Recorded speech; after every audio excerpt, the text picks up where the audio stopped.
Olá e sejam bem-vindos ao Fiber Dynamics Impulse at Home. Esta sessão está a ser transmitida igualmente para o Facebook, mas para poder partilhar as suas opiniões e colocar questões aos oradores, deverá registrar-se no evento em fiberdynamics.com e acompanhá-lo a partir da plataforma Click Meeting. As perguntas mais relevantes serão respondidas pelos oradores após cada intervenção. Em tempos de pandemia, a indústria recria-se e procura entrar no combate à Covid-19. Para nos falar sobre isso, está conosco Paulo Vaz, diretor-geral da Associação Empresarial de Portugal. Bem-vindo!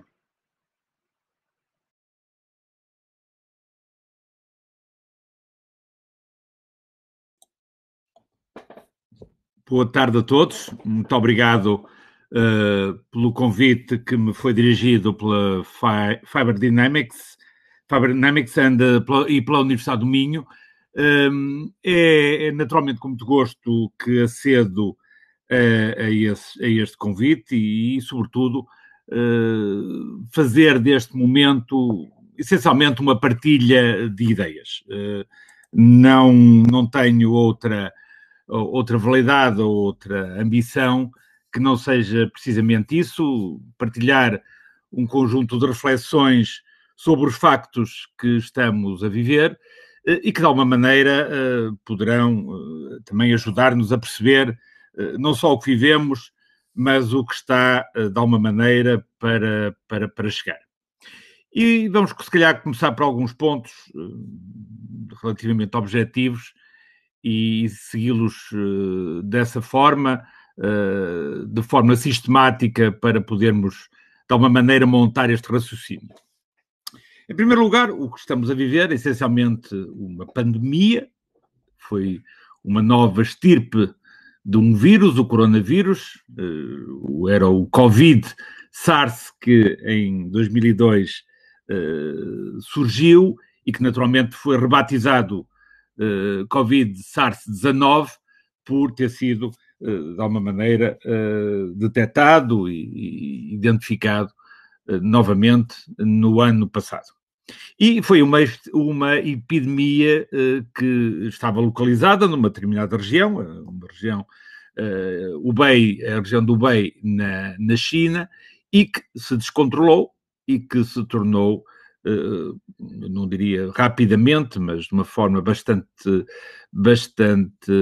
rápida, não de uma forma exponencialmente rápida, mas bastante rápida, numa pandemia global.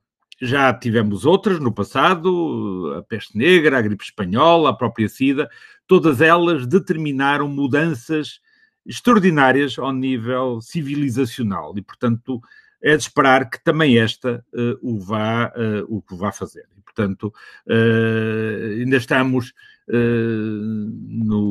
digamos assim, no momento das hipóteses, da especulação, mas não erraremos muito se daqui a alguns anos, de alguma maneira, entendermos que a Covid-19 foi um drive importante na mudança civilizacional do nosso mundo. Em que sentido? Também é outra das incógnitas. Também podemos discutir as responsabilidades no descontrole por parte dos Estados e da própria Organização Mundial de Saúde, que está neste momento sob fogo, muito criticada, porque de alguma maneira deu cobertura a alguma inércia ou até sonegação de informação por parte da China. A verdade é que isto passa normalmente por as três fases habituais da negação, a desvalorização e depois eu quase diria o pânico sobre a maneira como se lida com tudo isto. Vemos isto em alguns países que começaram precisamente por isso, até o nosso. Eu lembro-me que as primeiras reações a esta epidemia da parte da DGS eram absolutamente extraordinárias. Alguns chegou a dizer que dificilmente chegaria cá. Está visto que erraram completamente. Depois, poderemos também falar das vagas desta mesma pandemia.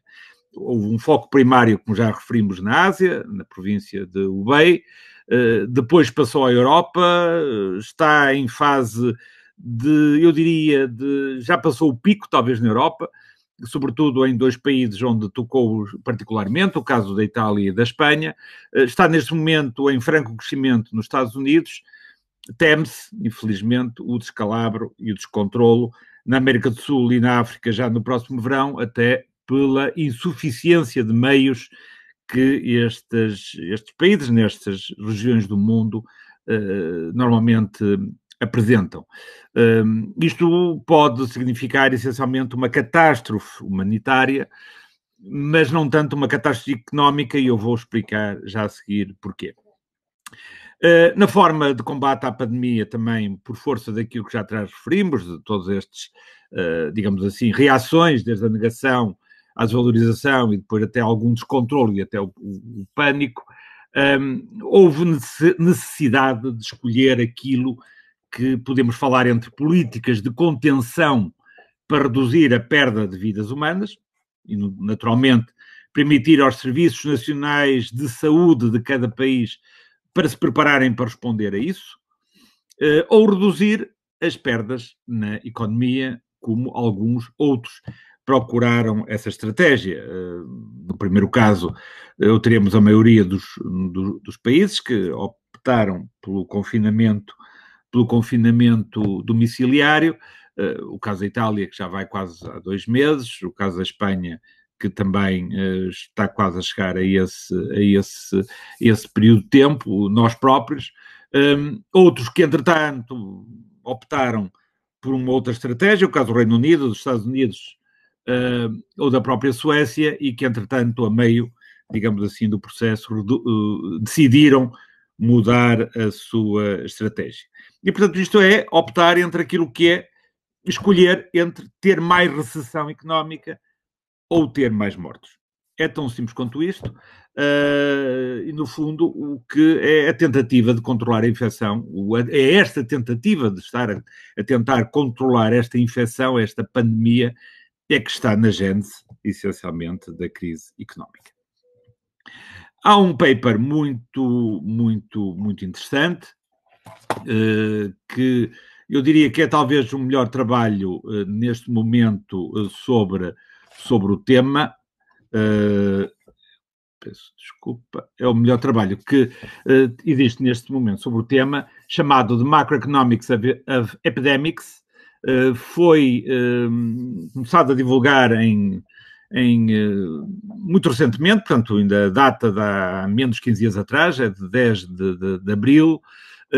Não está sequer ainda publicado em nenhuma revista científica, embora admito que o vá ser muito em breve, e é da responsabilidade de Eichenbaum, de Rebelo e de Trabantz. Ora, um dos nomes diz-nos alguma coisa, é Sérgio Rebelo, é um economista português que está radicado nos Estados Unidos, proveniente aqui da Universidade Católica de Lisboa, e que o que ele faz neste paper é combinar os modelos epidemiológicos com aquilo que são os modelos do equilíbrio geral. No fundo, são modelos matemáticos sobre a progressão de uma epidemia com aquilo que é o equilíbrio geral, naturalmente, são aquilo que é o pão com manteiga da teoria económica.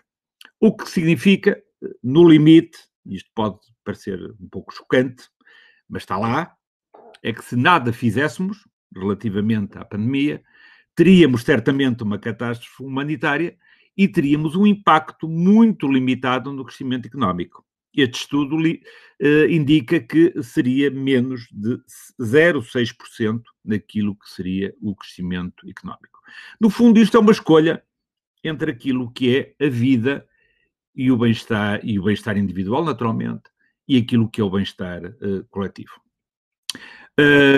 Podemos também discutir o tema daquilo que é o confinamento obrigatório, as novas formas de trabalho, aquilo que é o telecomércio, o desenvolvimento do teletrabalho, o desenvolvimento do comércio digital e, inclusivamente, o desenvolvimento em geral da economia digital no seu todo, que, por força desta situação, deu claramente um salto exponencial e vai-nos modificar completamente aquilo que será a vida para o futuro. Disso não temos dúvidas e vamos já ver a seguir. Sobre os impactos na economia, eu diria que vão ser dramáticos, vão ser demorados e vão ser persistentes. E vamos ver o que é que eu quero dizer com isto. Em primeiro lugar, falamos do crescimento económico global, que o Fundo Monetário Europeu previa, e a maioria dos institutos que trabalham sobre estas matérias previam para 2020, na casa dos 3,2%, que não era já fantástico, face àquilo que era o crescimento noutros períodos de tempo, no passado, e este crescimento foi naturalmente revisto para baixo, muito para baixo, e prevê-se já na casa dos menos 3%. Há, inclusivamente, institutos como o Gabinete de Estudos do Unibanco, que é um banco italiano, eu diria que talvez, certamente, muito sugestionado pela situação que está a viver a Itália, que entende que este crescimento económico global à escala mundial poderá ser até muito pior, na casa dos menos 6%.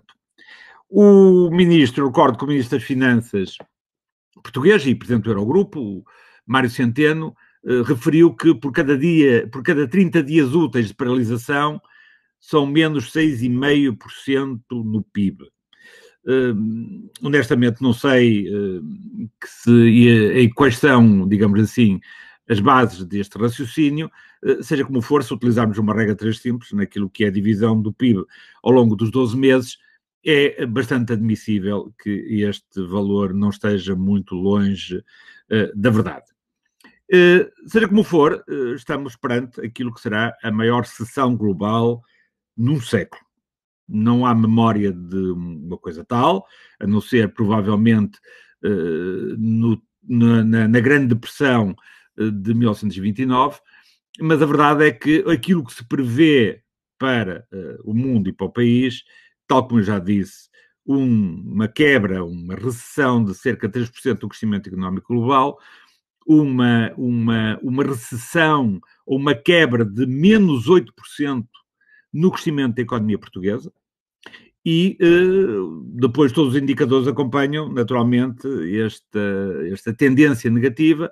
Aquilo que era o déficit público, que tínhamos acabado de ter um superávit em 2019, saltará rapidamente para 10%, 2 dígitos, e aquilo que já não existia praticamente desde 2011, 2012, e a dívida pública atingirá, digamos assim, um valor recorde de 135% daquilo que é o nosso PIB, algo que é muito difícil de tentar perceber como é que um dia poderá ser aliviado. E o próprio desemprego vai saltar daquilo que eram valores quase de pleno emprego. Nós estamos com uma taxa na casa dos 6, qualquer coisa por cento, e vai saltar certamente para os 13, 14%, isto de acordo com o FMI. Eu recordo que o Banco de Portugal tinha feito já uma projeção no final de março. O Banco de Portugal, que é uma entidade até bastante conservadora nas suas apreciações, face a isto, tinha até uma projeção mais otimista, porque em final de março ele previu que estes indicadores eram sensivelmente metade daquilo que agora se apresentam, mas também ele próprio já diz que estes indicadores vão ter todos que ser revistos em alta negativa e, portanto, vão alinhar por aquilo que são as expectativas e as projeções do FMI. Isto porquê? Porque estamos a viver, simultaneamente, um choque, quer do lado da oferta, quer do lado da procura. As duas forças dinâmicas do mercado simultaneamente entraram em colapso. Ou seja, no caso da oferta, há uma paragem das empresas, há uma interrupção no comércio internacional, que é um potentíssimo drive de crescimento, quer ao nível nacional, quer ao nível internacional, e há a ruptura das cadeias de valor que, num determinado momento, entraram em entropia.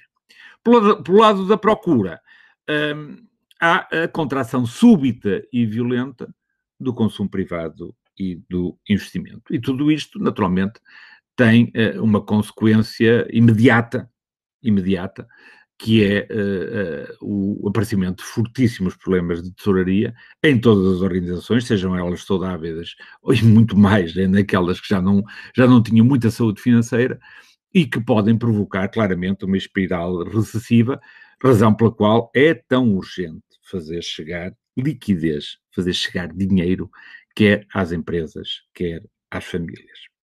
Isto não tem nada que ver com opções ideológicas, tem a ver apenas como conseguimos travar aquilo que pode ser uma espiral recessiva da qual não haver retorno.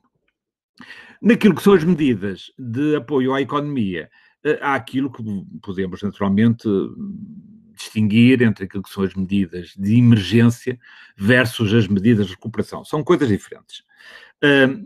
Aqui, naturalmente, em qualquer uma delas, o modelo keynesiano vai voltar a ser chamado, no fundo, não há outra forma que não seja o Estado, pela maneira como consegue mobilizar os recursos de uma forma quase infinita para, naturalmente, despejar dinheiro na economia. O termo é absolutamente correto, tem que ser rápido, tem que ser sem condições, e pode parecer algo iníquo, porque um modelo destes ajuda quer pobres, quer ricos, quer necessitados, quer aqueles que não têm tanta necessidade, e sobretudo quem merece e quem não merece. Mas a questão agora há que ter urgência e depois há que fazer a verificação. E, portanto, isto não podemos, de forma alguma, ter estas outras considerações que não sejam estas neste momento.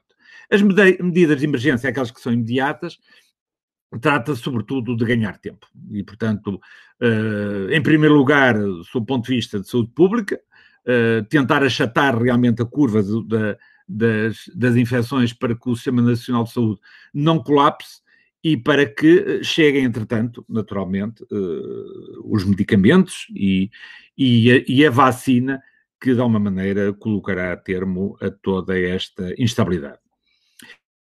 O confinamento obrigatório e a introdução rápida de liquidez na economia para evitar a tal espiral recessiva, tal como eu falei, do seu ponto de vista quer de saúde pública, quer económico, e podemos dizer que, de uma maneira geral, aquilo que o Governo está a fazer, o que eu diria que os governos, de uma maneira geral, estão a fazer bem. Ou seja, são moratórias nos compromissos financeiros, nas linhas de crédito, aquilo que é o layoff simplificado, o adiamento de despesas e impostos. O grande problema disto tudo é que, no caso português, essencialmente, esbarram naquilo que é um problema endémico do país e que agora é particularmente grave, dada a situação de emergência, que é a burocracia. A questão das aprovações burocráticas, as condicionantes a verificar, as verificações prévias, tudo isto que neste momento, obviamente, teriam que ser ultrapassadas para que, tal como eu disse, o dinheiro chegasse rapidamente às empresas e às famílias para evitar a tal espiral recessiva. Infelizmente, ainda há departamentos públicos, há inclusivamente organismos como os bancos que ainda não conseguiram compreender realmente a real emergência que estamos a viver. Portanto, isto é uma questão de tempo. Ou seja, quanto tempo aguenta a economia fechada, quanto tempo demora o dinheiro a chegar à economia, quanto tempo vai durar o financiamento e quanto tempo vai custar este apoio. A questão está exatamente com base no tempo e é tentar encontrar aqui o equilíbrio na gestão deste mesmo tempo, se vamos morrer da doença ou se vamos morrer da cura. E, portanto, esta é a primeira grande reflexão que temos que realizar. Depois, há uma outra ordem de medidas que há de ser tomada e tem que ser tomada de forma já breve. Eu diria que medidas de emergência são aquelas que essa mesma emergência exigiu, mas as medidas de recuperação são aquelas que vão ter que ser colocadas a partir do momento em que a economia comece a ganhar alguma normalidade, a normalidade possível.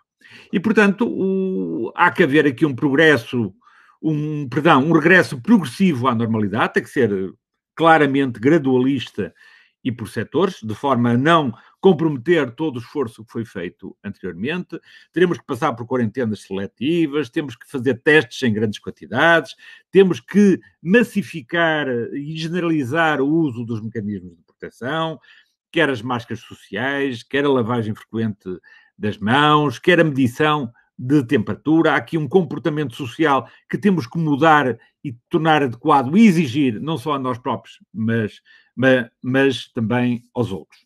No plano económico, o regresso à normalidade será certamente para enfrentar, e é isso que temos que ter claro, é para enfrentar uma economia em plena e forte recessão. Ou seja, quando voltarmos à normalidade, não vamos voltar ao ponto onde a paramos, vamos voltar a uma situação que está muito mais degradada.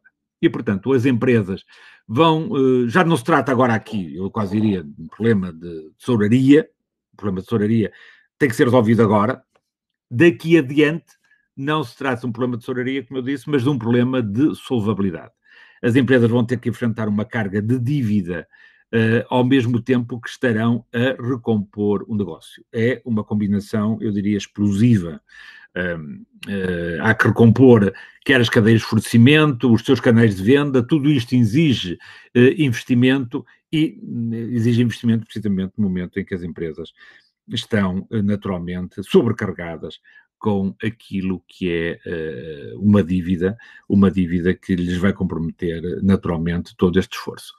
Há, por isso, que necessidade, e são outro nível de medidas que têm que ser discutidas e avançadas, com a necessária também rapidez, que é a necessidade de flexibilizar regras, liberalizar processos, priorizar o crescimento face a outros constrangimentos. Eu, por exemplo, por muito que isto custa a alguns ouvir, há muitas coisas ao nível das questões de natureza ambiental que vão ter que ser colocadas de lado temporariamente, porque é muito mais importante ter as empresas a funcionar, as famílias a receber os seus rendimentos, do que depois termos outras coisas que eu diria, até agora, quase foram luxos de rico.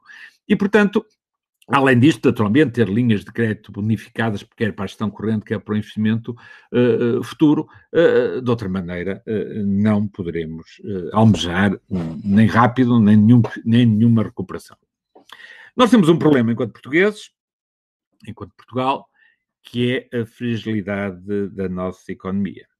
Nós temos uma pesada herança que vem dos anos 2008 a 2013, que não estava, ao contrário do que era eventualmente a percepção de alguns, completamente resolvida, e aquilo que é também, de uma maneira endémico neste país, aquilo que é falta de capital nas empresas e nas famílias, e que agora era absolutamente essencial existir para podermos recuperar com necessária velocidade. Basta recordar que Portugal tem a dívida nacional, está entre as maiores do mundo, temos somos a nona maior à escala mundial, e nós estamos muito longe de termos a nona economia do mundo. O investimento líquido foi negativo durante os últimos 7 anos.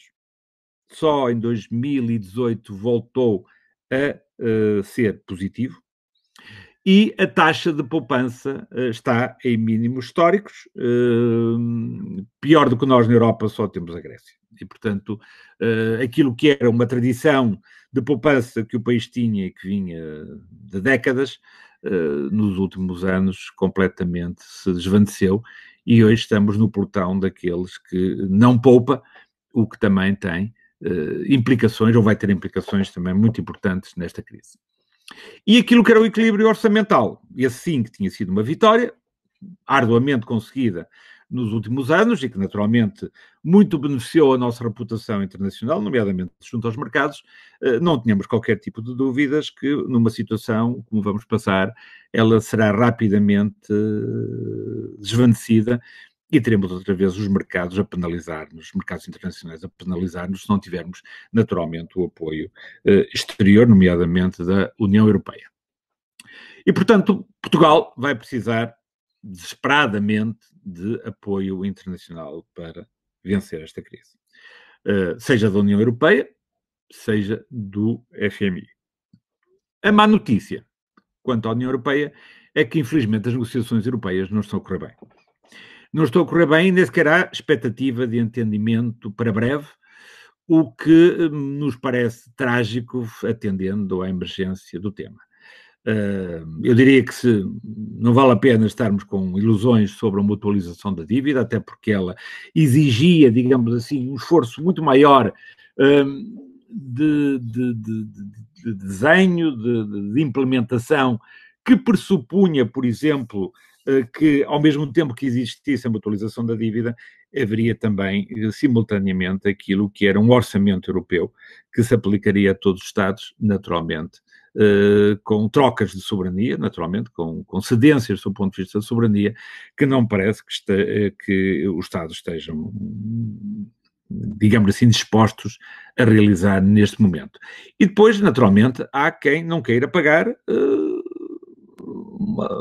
digamos assim, a fatura de tudo isto, como já no passado aconteceu. Ainda para mais, há países que têm ainda na sua memória coletiva situações claramente complicadas, o caso, por exemplo, da Alemanha, que não só historicamente teve aquilo que foi a crise económica e a hiperinflação no tempo da República de Weimar, que depois desplotou outras situações muito mais complicadas, como foi a emergência do nazismo nesse país, mas mais recentemente, em 2002, teve uma crise muito, muito grande, quando a maior parte dos outros países vivia aliados de tudo isto, e que acabou por resolver, à sua própria custa, com medidas de austeridade muito, muito, muito duras. Neste momento, naturalmente, e por essa mesma experiência, a Alemanha questiona-se porque é que terá que pagar agora, digamos assim, alguns dislates que os outros países, nomeadamente no sul da Europa, realizaram e que não conseguiram resolver sozinhos. E, portanto, eu acho que esta é também uma questão muito importante a ter para o futuro. E depois, o tema da confiança, isto aliás é um tema da confiança que será decisiva também no combate a esta crise. O motor da economia é sempre a confiança ou a falta dela, e portanto a confiança dos os parceiros europeus, como se vê neste momento, é pouco ou nenhuma. A confiança nas suas próprias capacidades e recursos é extremamente assimétrica, atendendo às capacidades e recursos e culturas de cada país. E, portanto, o ritmo, inclusive da recuperação, vai depender muito também desta mesma realidade. Falando da recuperação, há vários modelos que estão em cima da mesa. Não há nenhuma instituição daquelas conhecidas, das grandes consultoras, dos gabinetes de estudo dos bancos, das entidades independentes e ou até ligadas aos próprios países, que não tenha já apresentado algumas análises, algumas projeções ou alguns cenários daquilo que poderá ser a recuperação. Isto passa desde aquelas abordagens em que entendem que haverá uma recuperação em V, que significa uma rápida queda e uma rápida recuperação.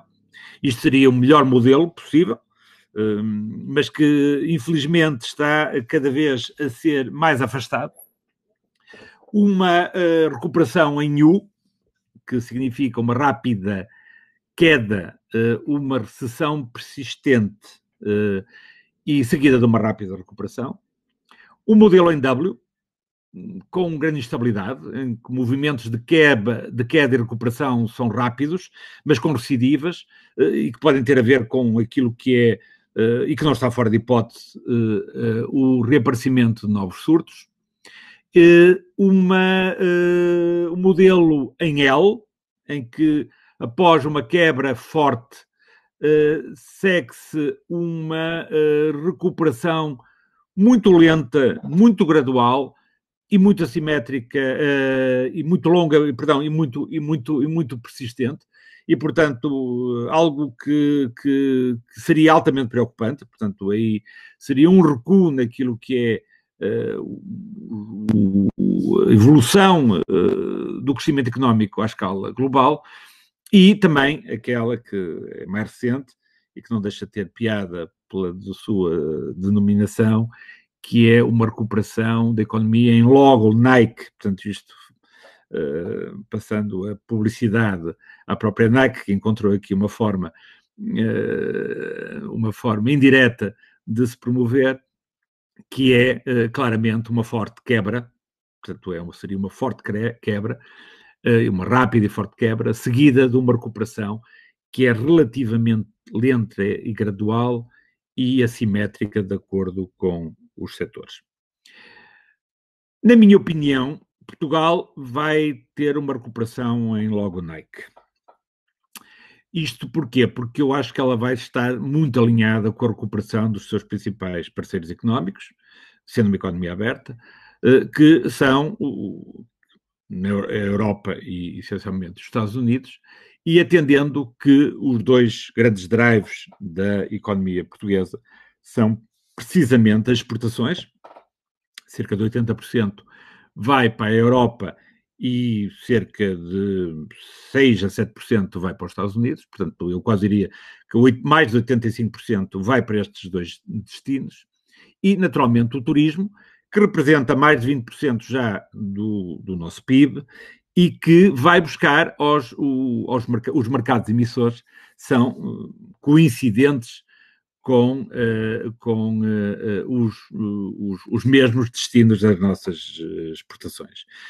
E, portanto, estão aqui logo identificadas, digamos assim, os parâmetros pelos quais iremos naturalmente evoluir. E, portanto, se esses países evoluírem desta maneira, nós possivelmente evoluiremos da mesma forma. Eu acho que esta poderá ser, talvez, o modelo mais provável de recuperação que nós iremos ter, embora os outros modelos de recuperação que eu referi vão ser aplicados de acordo com cada Estado e de acordo com as suas próprias características. Não tenho dúvidas, por exemplo, que um país como os Estados Unidos é claramente mais provável que tenha uma recuperação em V do que, por exemplo, a Europa, dadas as características e as idiosincrasias do seu modelo económico. As projeções para 2021, ou seja, já para o ano, de uma maneira geral, já fazem reentrar o mundo numa rota de crescimento. O mundo, e mesmo Portugal, o crescimento económico mundial para 2021 estima-se na casa dos 2% e Portugal poderá variar entre 0,7% e 1,4%, dependendo da gravidade da recessão em 2020. Quer isto dizer que, se tivermos uma recessão em 2020, teremos provavelmente uma recuperação maior em 2021. Eu não gostava de passar já, digamos assim, ao passo seguinte, ao tema seguinte, sem deixar aqui também uma nota que é muito importante sobre as atitudes coletivas.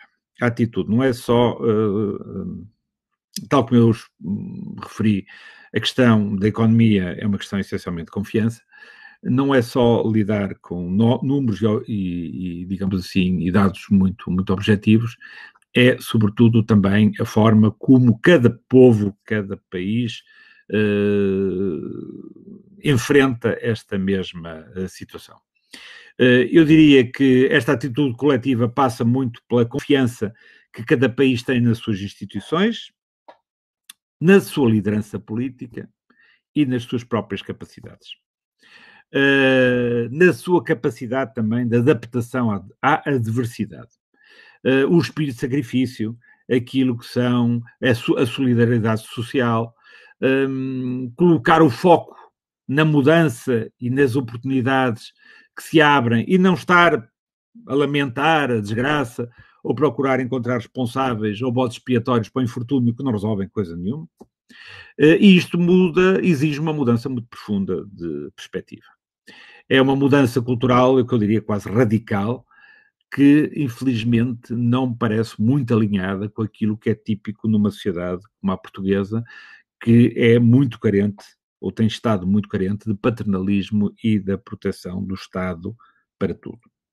E, portanto, há aqui uma dúvida, ou surpreendemos pela positiva muito, ou então esta atitude que é histórica, que é cultural, infelizmente não é bom presságio para essa atitude coletiva que todos temos que ter para inverter toda esta tendência.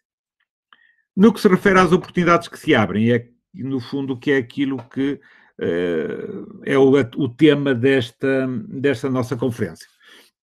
Eu acho que vai acontecer aqui um refazer daquilo que são os equilíbrios geopolíticos atuais. Vamos voltar a colocar as questões de confronto entre aquilo que é o Ocidente e o seu modo de vida e o Oriente. O leste agora já não é tanto, naturalmente, os países do bloco da cortina de ferro ou do bloco de leste, mas é mais a China. Aqui são, no fundo, os confrontos entre aquilo que é, no fundo, a liderança da economia global, quer da parte dos Estados Unidos, quer da Europa, face à própria China. Eu acho que vai haver aqui mudanças muito importantes, deveria haver mudanças muito importantes, deveríamos extrair lições desta mesma crise e, de alguma maneira, por uma questão de defesa, eu quase diria, de relevância, deveríamos reabilitar aquilo que é uma aliança natural entre a Europa e os Estados Unidos, refazer aquilo que é voltar a colocar ou procurar colocar o epicentro das decisões do mundo naquilo que era o eixo do Atlântico Norte e que durante tanto tempo permitiu, no fundo, não só a prosperidade nestes dois grandes espaços económicos, Estados Unidos e Europa, mas também uma liderança civilizacional que nos últimos anos está e possivelmente vai continuar a estar também em risco.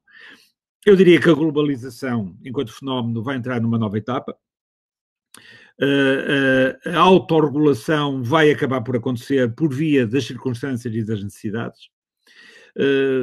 Estamos a descobrir que a globalização tem, obviamente, duas faces.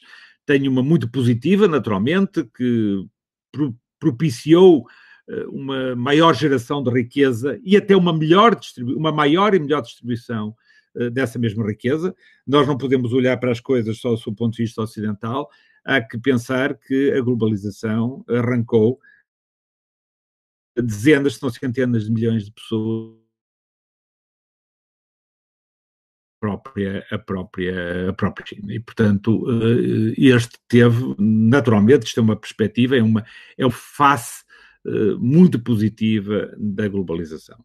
Mas também tem, naturalmente, a sua face negativa, é que com a liberdade de circulação de capitais, das ideias, que é o habitual, sobretudo das mercadorias, estamos a falar de coisas tangíveis, das mercadorias e das pessoas, circulam também as doenças, como esta pandemia veio demonstrar, e que significa, não é caso único, ela já existiu no passado e certamente vai voltar a existir no futuro.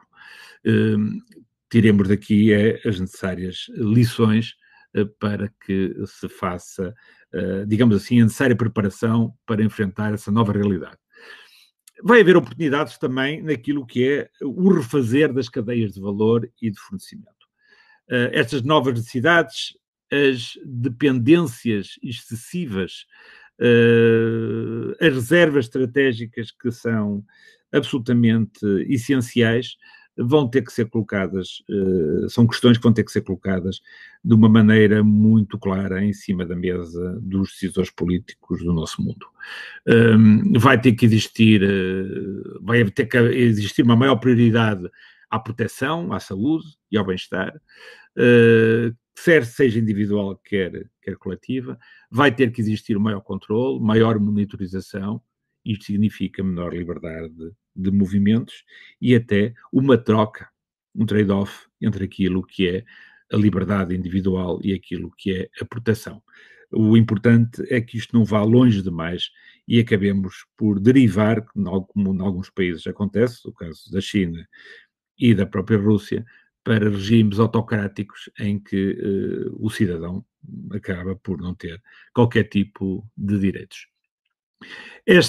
Há que evitar naturalmente os excessos de dependência de outros blocos comerciais, como o Oriente e da China em particular, e portanto este evitar de dependência significa que nós temos que encontrar respostas do lado de cá para substituir essa mesma dependência.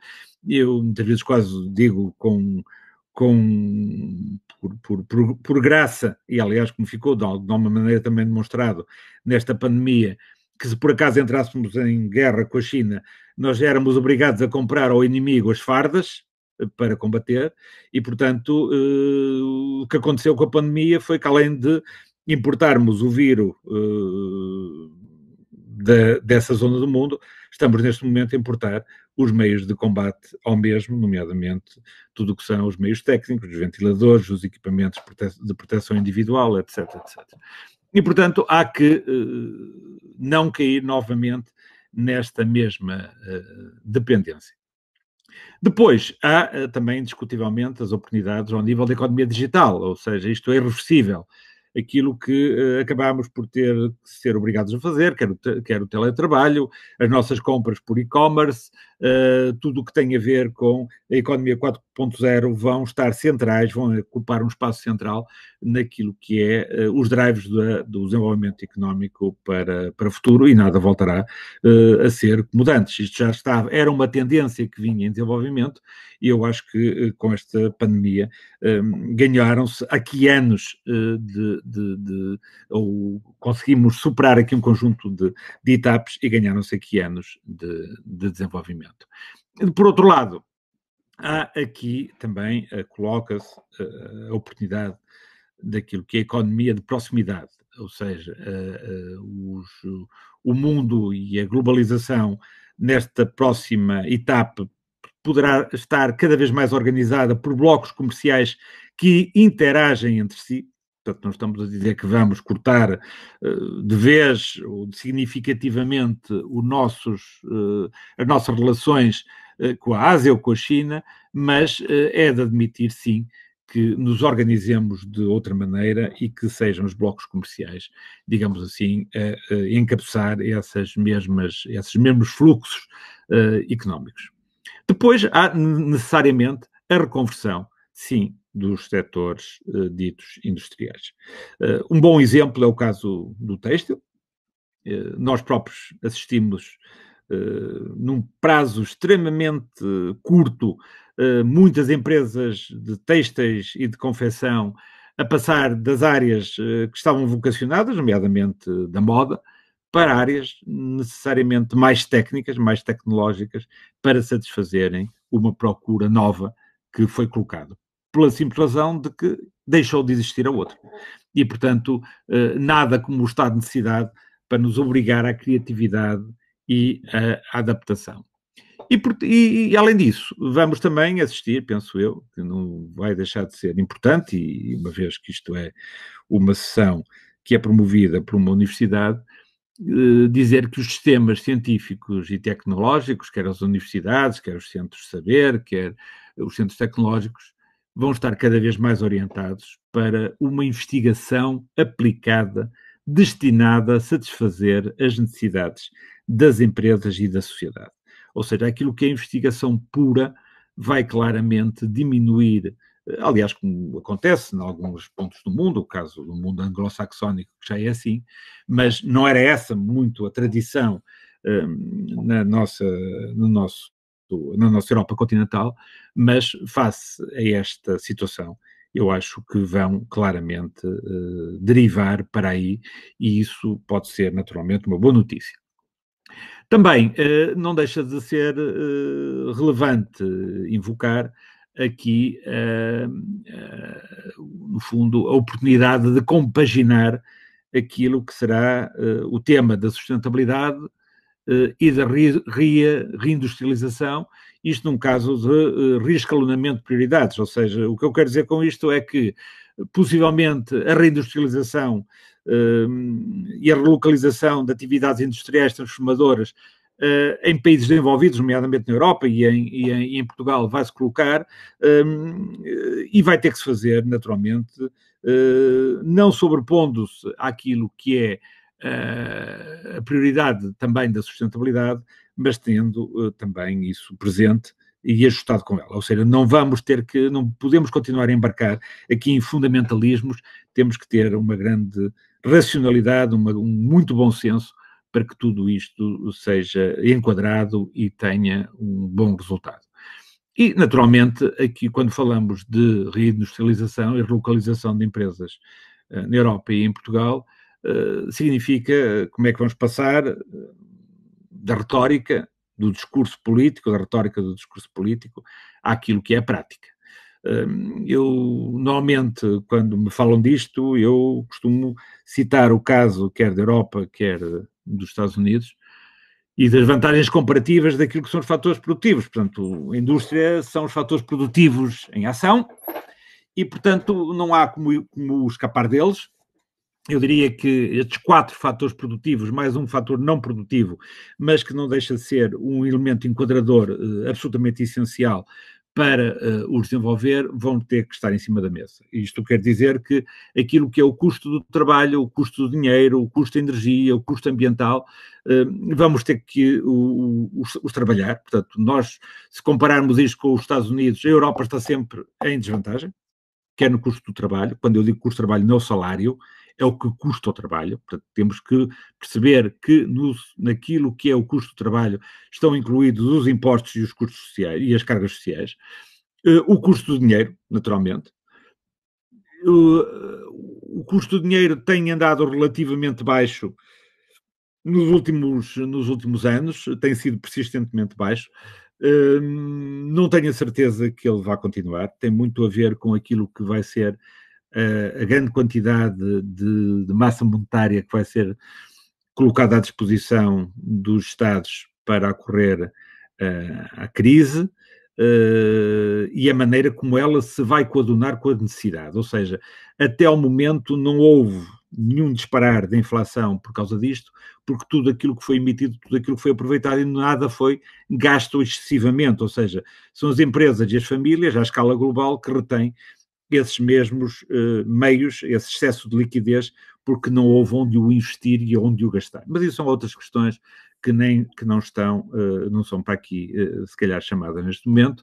E depois ainda há uma outra questão que é muito importante, além deste custo que eu falei, do trabalho, do dinheiro, da energia ambiental, aquilo que é o ambiente favorável aos negócios. E isto vai ser muito importante para fazer o sucesso das políticas de um país face aos outros, que é existirem os estímulos certos à inovação e ao empreendedorismo e ter uma fiscalidade que seja business friendly. Tem que ser uma fiscalidade que atraia os investidores nacionais e estrangeiros, que lhes garanta que os seus investimentos são bem tratados, bem acolhidos e são reprodutivos. Isso é muito importante. E, portanto, será, eu diria, imperioso que a União Europeia e Portugal adotem estas políticas que sejam efetivas de apoio à reindustrialização, como eu disse, com os programas de estímulos concretos, com recursos financeiros expressivos e de forma que sejam naturalmente percebidos e aproveitados. E já agora passa a publicidade à EP, é a nossa grande bandeira para o futuro, fazer uma proposta para que no próximo quadro comunitário de apoio Portugal possa beneficiar de um PEDIP de terceira geração e que seja um verdadeiro motor de reindustrialização do país e de projeção de crescimento sustentado para a próxima década. E, portanto, eu ficaria por aqui. Não acrescentaria muitíssimo mais a isto, naturalmente com uma palavra, apesar de alguma preocupação, como devem imaginar, e face àquilo que eu mesmo atrás referi, mas deixar uma palavra também de esperança positiva. Nós já tivemos outras crises limites. Nós somos um país com quase 1000 anos de história. Superamos muitas crises, provavelmente algumas bem mais graves do que esta, com mais ou menos dor.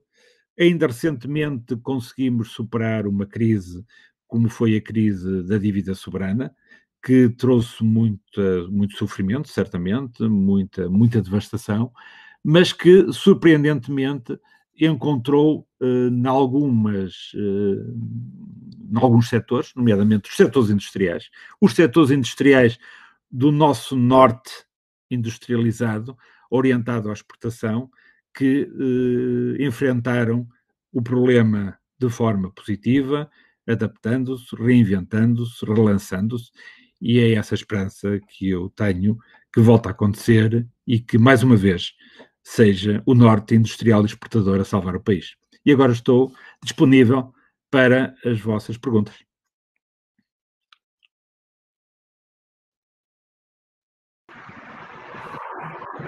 Muito obrigado, Paulo. Tempo agora para questões da audiência. E lembramos que a interação é apenas permitida aos participantes registrados no evento que acompanham a sessão através da plataforma ClickMeeting. Por isso, a transmissão no Facebook será agora interrompida. Por favor, digitem as questões no chat no canto inferior direito do ecrã.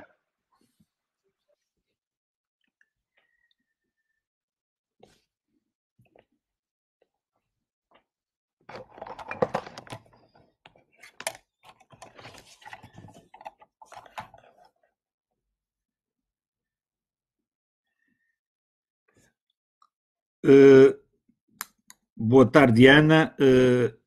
Eu diria que é uma declaração política que eu, infelizmente, não acredito que vá corresponder à verdade. Eu diria que isto é mais um wishful thinking do que uma verdadeira convicção. Vai ser muito difícil que não haja medidas de austeridade para o país. Se não for imediatamente, elas irão aparecer, não tarda muito.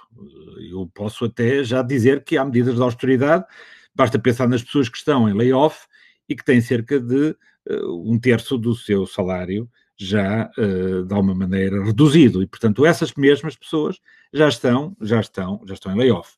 E depois, como disse o Ministro da Economia e até o próprio Primeiro-Ministro, aquilo que é despesa hoje serão impostos amanhã. E, portanto, impostos significa, obviamente, austeridade. E, portanto, eu não iria, não acreditaria muito que isto não viesse a acontecer, o que vai provavelmente, certamente, ser apresentado de uma outra forma.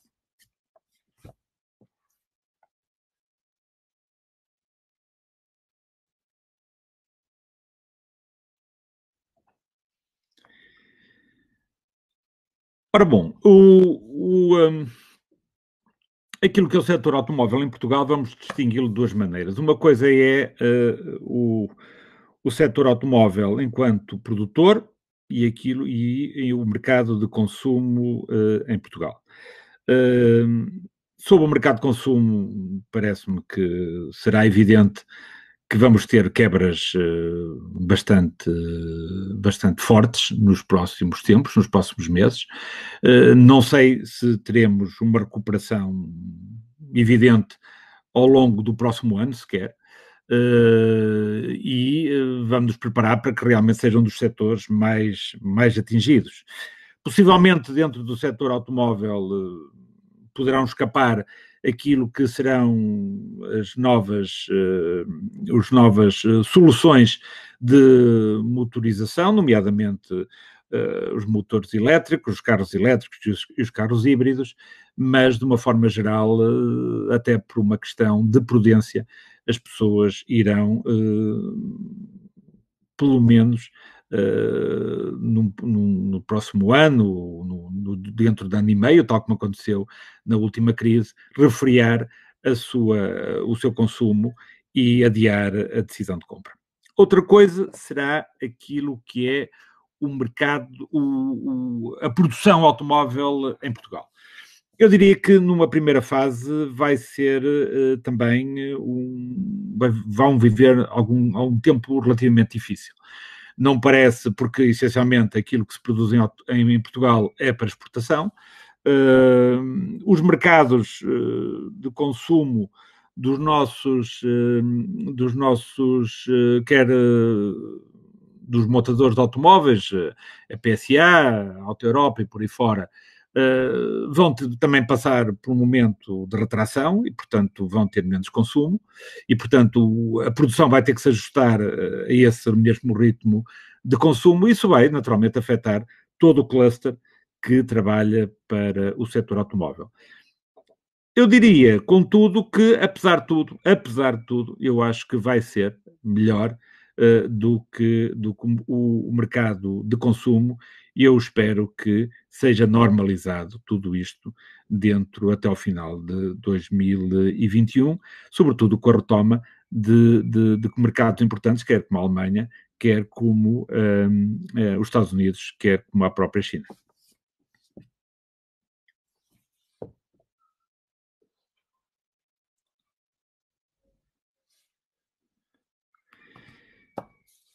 Foi de alguma maneira isso que eu disse há bocadinho. Não é esquecer as preocupações ambientais, vamos ter que ter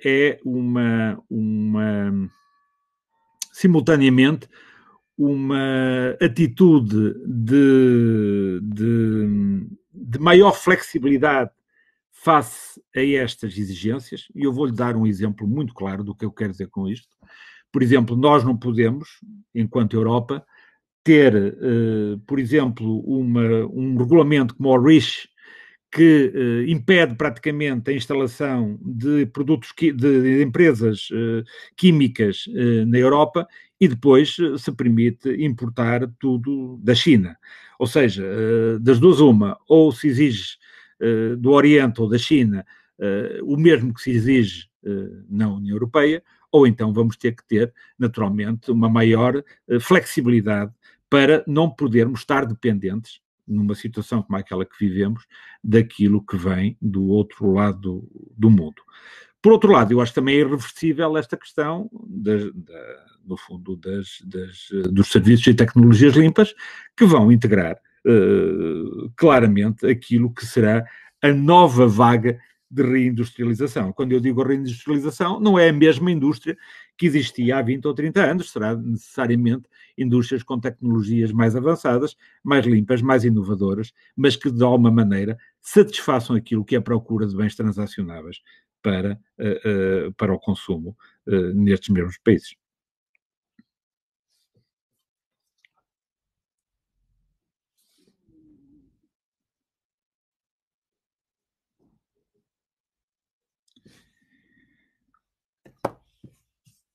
Sim, embora eu diria que isto abriu uma nova frente de oportunidades inesperada, em alguns casos, que acho que devemos aproveitar.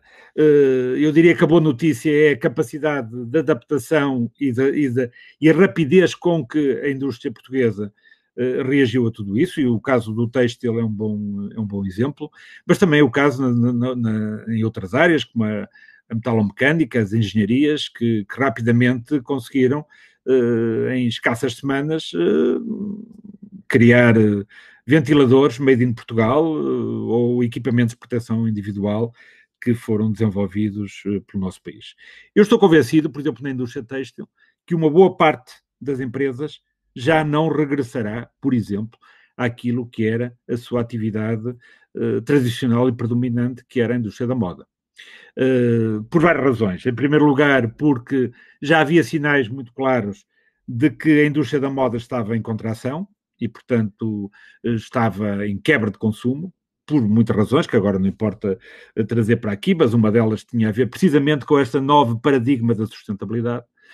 E, portanto, esta é, digamos assim, uma oportunidade para que algumas delas fujam dessa concorrência, que era uma concorrência acrescida, desgastante, e que de alguma maneira possam enverdar por áreas mais técnicas, mais tecnológicas. Com uma vantagem, é que isto não é só digamos assim, uma boa vontade, ter a wishful thinking dos países e das empresas para se virarem para áreas deste género, é preciso que exista conhecimento, é preciso que exista know-how e capacidade para o implementar. E felizmente Portugal tem, eu disse já no início, que nós temos um sistema científico e tecnológico de primeiro mundo, que está muito próximo das empresas, sobretudo aqui no Norte, e que já permitiu, no caso, por exemplo, do têxtil, que é uma área que eu conheço melhor, que esta mudança radical que foi feita na última década permitisse que esta mesma indústria pudesse ter sobrevivido aos choques competitivos que sofreu entre 2000 e 2010. E eu acho que aqui vai voltar a acontecer o mesmo. E, portanto, abre-se oportunidades para que o sistema científico e tecnológico desenvolva novos produtos, novas soluções, novos processos, que sejam orientados para aquilo que as empresas vão necessitar e, naturalmente, depois as empresas farão o seu caminho, o seu trabalho, que é colocar isto um pouco por todo o mundo, e isso elas sabem no fazer também, de uma maneira muito, muito, muito profissional.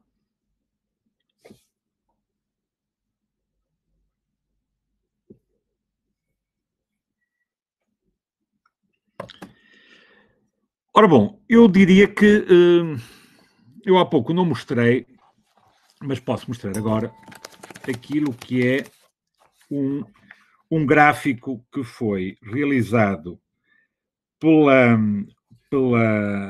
uma grande consultora internacional, que é a Deloitte, e que fez uma análise do que poderia ser o tal crescimento em logo Nike. Este, não sei se o conseguem ver, espero eu que sim. Isto significa, eventualmente poderão encontrá-lo, se calhar, através da imprensa internacional, isto significa que algumas das atividades vão recuperar mais depressa do que outras. Eu diria que o turismo vai ser provavelmente aquela que vai sofrer mais, incluindo tudo aquilo que é a HoReCa, portanto, os hotéis, a restauração, mas também aquilo que é naturalmente o alojamento local. Eu diria que isto só recuperará, ou haverá condições para recuperar em pleno, quando for reinstaurada a completa sensação de higiene. O que é que eu quero dizer com isto? Quando tivermos outra vez ou medicamentos seguros, ou então uma vacina que permita que os cidadãos possam viajar e circular de forma livre, sem qualquer tipo de receio. E, portanto, eu não veria, e honestamente não teria expectativa, de que o turismo, sobretudo em Portugal e um pouco por todo o mundo, recupere em menos de ano e meio para os níveis próximos, já não estou a dizer iguais, próximos daquilo que tinha quando a crise apareceu. E, portanto, para quem está neste negócio, há que ter claramente, primeiro, a percepção da realidade, depois, uma enorme capacidade de resistência e depois muita confiança e muita fé no futuro.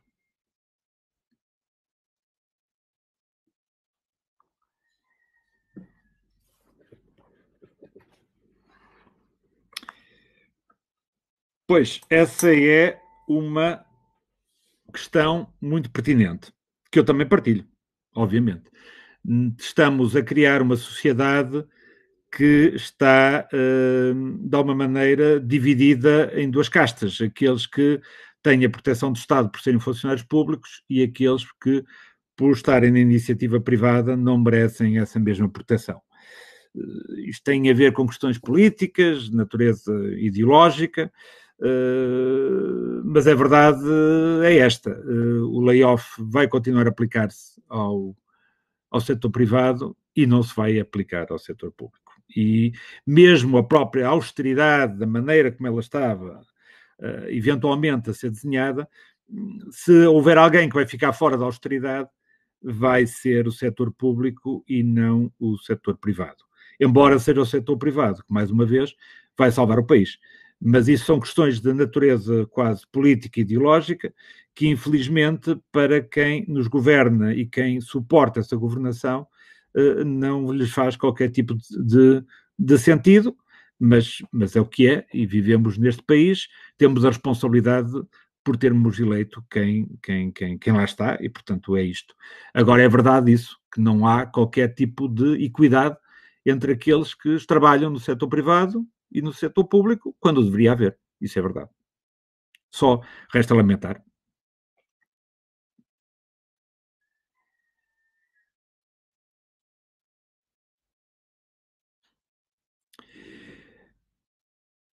Respondendo diretamente, eu acho que não.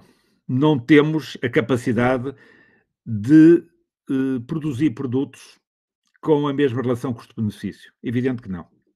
Por isso mesmo vai ter que existir aqui, digamos assim, uma política concertada, seja europeia, seja nacional, para, de alguma maneira, em algum tipo de produtos que sejam considerados estratégicos, tenham que beneficiar, eventualmente, de um certo tipo de condicionamento industrial, de algum certo tipo de subsidiação industrial. Tem que haver aqui, eventualmente, ajudas de Estado, que até agora eram impossíveis de aí colocar, para que possamos tornar viáveis a produção de alguns desses produtos e até serviços em proximidade, que não podem competir, naturalmente, por uma simples regra de custo-benefício relativamente à China. Há muitas maneiras de regular isso, naturalmente através de direitos aduaneiros, pela via fiscal, mas também através, claramente, de incentivos de subsidiação àquilo que é o desenvolvimento de novos setores que poderão ser considerados estratégicos para criar a tal reserva estratégica de produtos, nomeadamente na área da saúde, e que agora, como vimos, tanto fizeram falta.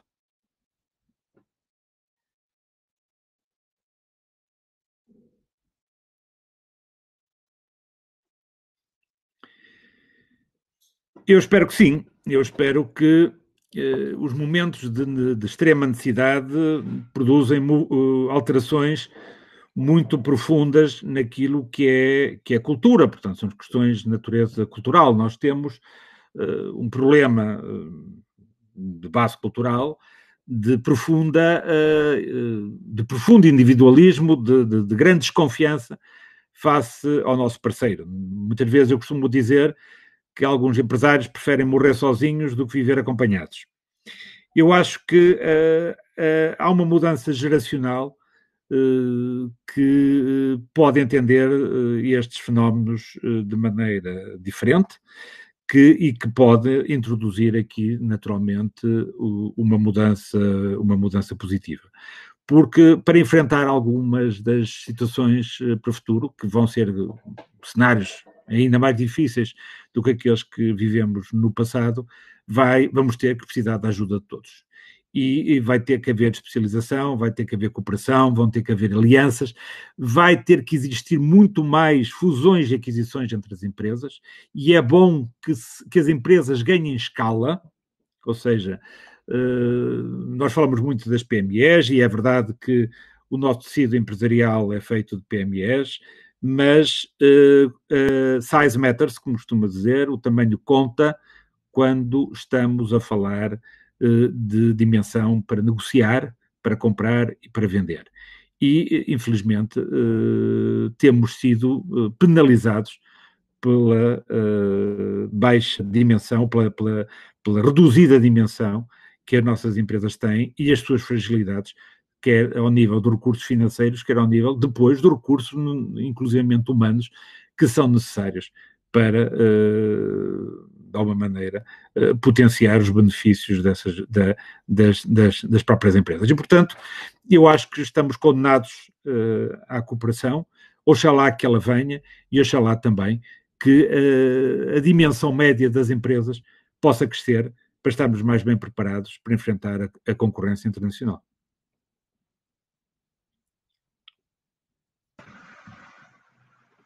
Muito obrigado, Paulo. Tempo agora para questões da audiência. Desculpe. Infelizmente, não temos mais tempo para questões, mas a discussão não termina aqui. Aceda ao nosso fórum em fiberdynamics.com e participe no debate. Obrigado pela sua presença e até breve.